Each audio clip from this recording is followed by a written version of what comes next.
اللهم إليك أشكو ضعف قوتي وقلة حيلتي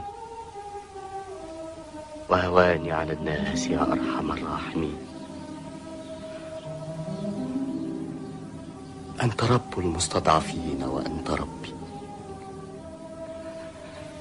إلى من تكلني؟ إلى بعيد يتجهمني أم إلى عدو ملكته أمري؟ إن لم يكن بك غضب علي فلا أبالي، ولكن عافيتك هي أوسع لي.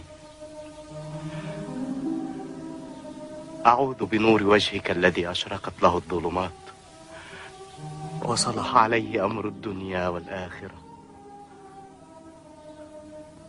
من أن ينزل بي غضبك أو يحل علي سخطك. لك العتبى حتى ترضى، ولا حول ولا قوة إلا بك.